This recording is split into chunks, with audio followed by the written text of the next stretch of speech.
మిత్రులు చాలామంది అడిగే ఒక ప్రశ్న, ఇప్పుడు ఇజ్రాయెల్ అనబడే దేశము మేము ఈరాన్తో ఒకవేళ ఈ పీస్ టాక్స్ చెయ్యాలి అంటే భారత్ మా ట్రస్టెడ్ పార్ట్నర్ అని ఇజ్రాయెల్ వాళ్ళు అంటున్నారు. ఈరాన్ వాళ్ళు కూడా సరిగ్గా ఇలాగే మాట్లాడుతున్నారు కదా, భారత్లో మీటింగ్ అంటే బాగుంటుంది అని అంటున్నారు కదా. మరి ఇప్పుడు పాకిస్తాన్లో అంటే ఇప్పుడు సెకండ్ రౌండ్ టాక్స్ అండి, పీస్ టాక్స్ మండే, ఇవాళ ఆదివారం కదా, సోమవారము మళ్ళీ ఇస్లామాబాదులోనే వీళ్ళు కండక్ట్ చేస్తున్నారు. అంటే ట్రంప్ గారి ఆజ్ఞ, అమెరికా నుంచి డిప్లొమాట్స్ వస్తారు, మళ్ళీ ఈరాన్ నుంచి కూడా మళ్ళీ వాళ్ళ ఫారిన్ మినిస్టర్ రావచ్చు, ఇవన్నీ జరగవచ్చు. ఎందుకండి పాకిస్తాన్ లాంటి అడుక్కు తినే దేశానికి ఇంతలాంటి ప్రాధాన్యత, ఇంత ప్రామినెంట్ పొజిషన్ ఈ వరల్డ్ కంట్రీస్ ఎందుకు ఇస్తున్నారు? పాకిస్తాన్ అంటే అందరికీ తెలుసు కదా, అంటే భారత్ కన్నా పాకిస్తాన్ బెటర్ అని వీళ్ళు భావిస్తున్నారా? అలాంటి ఆలోచనలు వీళ్ళకి ఉన్నాయా? చాలామంది అడుగుతున్నారు, కానీ వాస్తవాలు అలా లేవండి. మీకు ఒక గొప్ప ఎగ్జాంపుల్ చెప్తాను. ఇప్పుడు లాస్ట్ టైం వీళ్ళు ఈ పీస్ టాక్స్ ఇస్లామాబాద్లో ఒక 5 స్టార్ హోటల్లో కండక్ట్ చేశారు కదండి, సెరెనా హోటల్ అంటారు, ఇస్లామాబాద్ సెరెనా హోటల్ అంటారు. ఇది ఒక 5 స్టార్ హోటల్.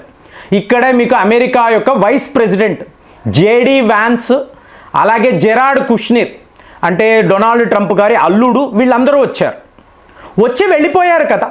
సో మీకు ఫ్రూట్ఫుల్గా ఎటువంటి డిసిషన్ వీళ్ళు తీసుకోలేదు, ఒక చిన్న సంతకము కూడా జరగలేదు, ఎవరి దారిన వాళ్ళు వెళ్ళిపోయారు. అట్టర్ ఫ్లాప్ అయింది కదా. కానీ విచిత్రం చూడండి, ఈ హోటల్కి కట్టాల్సిన హోటల్ బిల్లు ఉంటుందా? మీకు ఒక 5 స్టార్ హోటల్ అన్నప్పుడు ముందే అడ్వాన్స్ తీసుకుంటారండి. అంటే ఇది ప్రభుత్వము పాకిస్తాన్ బెదిరింపులు అలా కాదు. ఇది 5 స్టార్ హోటల్, ఇక్కడ పలానా హాల్ బుక్ చేయాలి అంటే ముందే మీరు 50% కట్టాలి. అది పాకిస్తాన్ ప్రభుత్వము అనుకోండి, ముందే మొత్తం కట్టించుకుంటారు. వాడు ఎగ్గొడతాడు కదా, అందరికీ ఎగ్గొడతాడు కదా. సరిగ్గా అలాగే జరిగిందండి. వాడు డబ్బులు కట్టను అన్నాడు. ఇది గవర్నమెంట్, మన పరువుకి సంబంధించిన వ్యవహారము, మమ్మల్ని ఇలా హోటల్ బిల్ కట్టమంటావా? చాలా పెద్ద గొడవలు పెట్టుకున్నారు. అంటే వాడి దగ్గర డబ్బులు లేవు కదండి. ప్రపంచంలో ఉండే మీడియా వాళ్ళందరూ అక్కడే ఉంటారు కదా, వాళ్ళకి చెప్పరా అసలు మాకు డబ్బులు కూడా వీళ్ళు ఇవ్వలేదండి అని? అలాంటి వార్తలే ఇవాళ వస్తున్నాయి. అంటే పాకిస్తాన్ పొజిషన్ అదండి, ఇప్పుడు బుద్ధి అలాంటిది. మరి అక్కడ ఎందుకండి ఇలాంటి కార్యక్రమాలు అక్కడ ఎందుకు? ఇవాళ వార్తలు ఏమిటండి, పీస్ టాక్స్ మళ్ళీ ఫెయిల్ అవుతాయి. ముందే బ్లూంబర్గ్ వాళ్ళందరూ రాసేస్తున్నారు. ఇప్పుడు కూడా ఇది అట్టర్ ఫ్లాప్ అవుతుంది, మళ్ళీ ఒక అతిపెద్ద యుద్ధాన్ని మనం చూడబోతున్నాము, ముందుగానే వీళ్ళందరూ రాసేస్తున్నారు. మరి అలాంటప్పుడు మీరు చెప్పండి, భారత్కి ప్రపోజల్ వచ్చిందండి, భారత్ని అడిగారు. అప్పుడే జయశంకర్ గారు అన్నారు, మనము ఒక దలాల్ కంట్రీ కాదు, మనము ఒక ఏజెంటో బ్రోకరో కాదు. సరేనండి, ఇజ్రాయెల్ వాళ్ళు వచ్చారు, అమెరికా వాళ్ళు వచ్చారు, అలాగే ఈరాన్ వాళ్ళు ఢిల్లీలో కూర్చొని మాట్లాడారు. ట్రంప్ బుర్ర వేరేలా ఉంటుంది కదా. పీస్ టాక్స్ అయిన నెక్స్ట్ డేనే వాడు దాడులు చేయొచ్చు.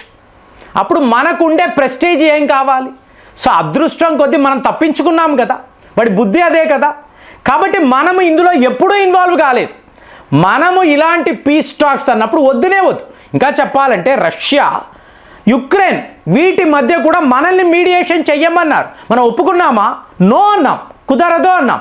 అవసరమైతే ఈరాన్ యొక్క యురేనియంని మేము మా న్యూక్లియర్ ప్లాంట్లో దాచిపెడతాం, భద్రపరుస్తాం, అంతే తప్ప ఇలాంటి పీస్ టాక్స్ ఎందుకు అంటే, చెప్తున్నాను కదా, మీరు రాయాలి, చిత్తశుద్ధి అంటే లేని శివ పూజ అని రాయాలండి. వీళ్ళ ఎవరికి కూడా ఇది లేనప్పుడు మనము ఎందుకండి వెళతాం? మనము ఎందుకు వెళ్ళి మీడియేషన్ చేస్తాం? ఇప్పుడు పాకిస్తాన్ పతనాన్ని చూడండి ఫ్రెండ్స్, ఇండియా కాంటెక్స్ట్ చెప్పుకున్నాం కదా. ఇంకా చెప్పాలంటే 2006లో జార్జ్ బుష్ అండి, ఈయన పాకిస్తాన్కి వెళ్ళాడు. ఎప్పుడు? 2006. ఇవాళ 2026 అండి. నెక్స్ట్ 20 ఏళ్లలో ఏ ఒక అమెరికా ప్రెసిడెంట్ అయినా పాకిస్తాన్కి వెళ్ళాడా? 20 ఏళ్ళు ఎవ్వరూ వెళ్ళలేదు. అంటే ఇదంతా ఒక ఐవాష్ అండి. ఇప్పుడు డొనాల్డ్ ట్రంప్ కుమారుడు ఉన్నాడు చూసారా, వాడికి పాకిస్తాన్ వాళ్ళు లంచాలు ఇచ్చారండి. ఆ డబ్బు తీసుకొని డొనాల్డ్ ట్రంప్ ఇదంతా మాట్లాడుతున్నాడు. Pakistan is a great country, my favourite field, ఇవన్నీ ఎందుకు? లంచం తీసుకొని, డబ్బు తీసుకొని మాట్లాడుతున్నాడు. నిజాలు అవి కాదు. ఎందుకంటే ఇజ్రాయెల్ వాళ్ళు చెప్తున్నారు కదా, టర్కీ తర్వాత పాకిస్తానే. అమెరికా వాడు ఆపగలడా? డొనాల్డ్ ట్రంప్ ఫోన్ చేసి బెంజమిన్ నెతన్యాహుతో మాట్లాడగలడా? ఇంపాసిబుల్, అలంతా జరగదు. కాబట్టి ఇదంతా వీళ్ళు ఇలాగ ప్రచారాలు చేస్తున్నారు, వాస్తవం అది కాదు. సో ఇప్పుడు ప్రెసిడెంట్ అన్నాను కదా, మీరు చూడండి 2000లో 2000 బిల్ క్లింటన్ భారత్కు వచ్చాడు. మార్చి నెల, నాకు ఇంకా గుర్తుంది. నేను అప్పుడు ఒక మీడియా సంస్థలో ఉద్యోగం చేస్తున్నాను. బిల్ క్లింటన్ గారు వచ్చారు. తరువాత 2006లో జార్జ్ బుష్, అంటే అమెరికా అధ్యక్షుడు అన్నప్పుడు ఏదో ఒక సందర్భంలో వాళ్ళు భారత్కు వస్తారండి. రాకుండా ప్రెసిడెంట్ యొక్క టెన్యూర్ అనేది ఎండ్ అవ్వదు. 2006 తర్వాత బారక్ ఒబామా, ఈయనైతే ఏకంగా 2 సార్లు వచ్చాడు. 2010, 2015 కూడా ఈయన భారత్ వచ్చాడు. డొనాల్డ్ ట్రంప్ వచ్చాడు కదా 2020, జో బైడెన్ గారు 2023, గుర్తుందా మీకు? వీళ్ళందరూ భారత్కు వచ్చారు. సో ఇప్పుడు ఏమిటి అంటే వ్యవహారము పాకిస్తాన్ మీద వేసేయడం. అదే నా పాకిస్తాన్ పతనం ఎలా జరుగుతుంది అంటే మీరు క్లియర్గా ఉండాలండి. జయశంకర్ గారి మాటలు విన్నారా? క్లియర్గా ఉంటుంది. ఎప్పుడు ఏం మాట్లాడాలి, ఏం చెయ్యాలి, ఈ క్లారిటీ ఉంటే మీరు ఎక్కడ ఎటువంటి సిచ్యువేషన్ అయినా నెగ్గుకు రావచ్చు. ఇప్పుడు మీరు చూడండి, వీడిని ఇరాన్ అమెరికా మధ్య మీకు ఇలా మీడియేషన్, పీస్ టాక్స్. మీరు అదే 13,000 మంది సైనికులను సౌదీ అరేబియా పంపిస్తున్నాం సీజ్ ఫైర్ టైంలో. యుద్ధము జరుగుతున్న 45 రోజుల్లో ఎటువంటి సహాయము సౌదీ అరేబియాకు పాకిస్తాన్ నుంచి వెళ్ళలేదు. అంతే కదండి. సౌదీ అరేబియా, ఇరాన్ బద్ధ శత్రువులు, గుర్తుపెట్టుకోండి, బద్ధ శత్రువులు. కానీ నువ్వు ఏం చేస్తున్నావు? ఇరాన్ డిప్లొమాట్స్ని ఇస్లామాబాద్ రమ్మంటున్నావు. మళ్ళీ నీ ఆయుధాలు, సైన్యాన్ని సౌదీ అరేబియా పంపిస్తున్నావు. అంటే ఏంటి? ఇరాను నిన్ను నమ్మరు, సౌదీ అరేబియా కూడా నిన్ను నమ్మరు. సో ఏదో ఒక రకంగా జియో పాలిటిక్స్లో ఇలాంటివి ఉంటాయి కాబట్టి ఓకే అనుకుంటారు. అట్ ది సేమ్ టైం చూడండి, ఇప్పుడు చైనాకు అమెరికాకు విపరీతమైన శత్రుత్వం, బద్ధ శత్రుత్వం ఉంది. పాకిస్తాన్ అనబడే దేశము చైనాకు మిత్రుడు, అమెరికాకు మిత్రుడు. కానీ చైనా, ఇరాన్ ఆప్త మిత్రులు. అలాంటి నువ్వేం చేస్తున్నావు? అమెరికాకు ఫేవరబుల్గా మాట్లాడుతున్నావు. సో చైనాకు నచ్చుతుందా? చైనాకు వ్యతిరేకంగా చేస్తున్నావు కదా. సో చైనా, ఇరాన్ మళ్ళీ నిన్ను నమ్మరు. మళ్ళీ ఇప్పుడు మనం మాట్లాడిన విషయాలు చూసారనుకోండి, పాకిస్తాన్ని ఏ ఒక అమెరికా అధ్యక్షుడు నమ్మడు. అంటే మీరు ఎటు చూసుకున్నా కూడా వీడి యొక్క ఈ పాలిటిక్స్, ఈ మీడియేషన్, ఈ పీస్ టాక్స్ ఎక్కడా కూడా ఫ్రూట్ఫుల్గా ఉండదండి. జస్ట్ ఈజ్ మేనేజింగ్ థింగ్స్ అంతే. సో ఇలాంటి పని భారత్ లాంటి గ్లోబల్ సౌత్ లీడర్ అని చెప్తున్నాం, గ్లోబల్ పవర్ అంటున్నాం. సో ఇవాళ మీరు ఎయిర్ పవర్ అనండి, నేవల్ ఫోర్స్ అనండి, మిలిటరీ అనండి, భారత్ యొక్క పొజిషన్ ఏంటి? మీకు వార్తలు ఏంటో చెప్పమంటారా? చైనా, రష్యా వాళ్ళు ప్రిపేర్ అయిపోయారండి.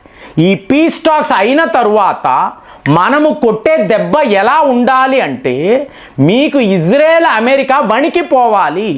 చైనా నుంచి 4 కార్గో విమానాలు, మీకు 100 ఆయుధాలు, ఏడిఎస్లు, కుదిరితే రష్యా వాళ్ళు S-400 కూడా ఇరాన్కి ఇస్తాము అంటున్నారు. అలాంటి ప్రిపరేషన్లో ఇవాళ ఇరాన్ వాళ్ళు ఉన్నారు. రేపు వీళ్ళ పీస్ టాక్స్ మాట్లాడుకుంటారు. మాట్లాడుకున్న తర్వాత ఫెయిల్ అవుతుంది. స్ట్రైట్ ఆఫ్ హార్మాస్ వద్ద మళ్ళీ బ్లాకేడ్ అని చెప్పి చెప్తారు. మెల్లమెల్లగా యుద్ధం స్టార్ట్ అవుతుంది. కానీ ఈసారి మాత్రము ఎవరు ఊహించని విధంగా ఈ దాడులు ఉంటాయి. ఇజ్రాయెల్ వాళ్ళు అలాగే చేస్తారు, ఇరాన్ వాళ్ళు కూడా. ప్రతి ఒక్క మీడియా అంటే ఏ మాత్రము కరెక్ట్ అయిన అనాలిసిస్ చేయగలిగిన వాళ్ళు ఉంటే పెద్ద పెద్ద దాడులు ఉంటాయని చెప్పి వార్తలు వస్తున్నాయి. ఇవి తెలియని వాళ్ళే భారత్ కన్నా పాకిస్తాన్ అంత ఇంపార్టెంటా, వాళ్ళ దేశంలో మీడియేషన్ ఉంటే ఏంటి, లేకపోతే మనకేంటి, మన ప్రాబ్లమ్స్ మనవి, దాన్ని ఎలా సాల్వ్ చేసుకోవాలో మనం ఆలోచించాలి. కాబట్టి ఇలాంటి కంపారిజన్, పాకిస్తాన్ లాంటి ఒక చెత్త దేశముతో భారత్ను కంపేర్ చేయడం అనేది పిచ్చి పని అండి. అలా ఎవరైనా మాట్లాడితే అసలు అలాంటి వార్తలనే మీరు వినకండి, ఒట్టి వేస్ట్. మరి ఇలాగా ఇన్ని విషయాలు మాట్లాడాం కదా, దీని మీద మీ ఆలోచనలు ఎలా ఉన్నాయి కామెంట్స్లో రాయండి. మళ్ళీ వచ్చే వీడియోలో కలుద్దాం. జై హింద్.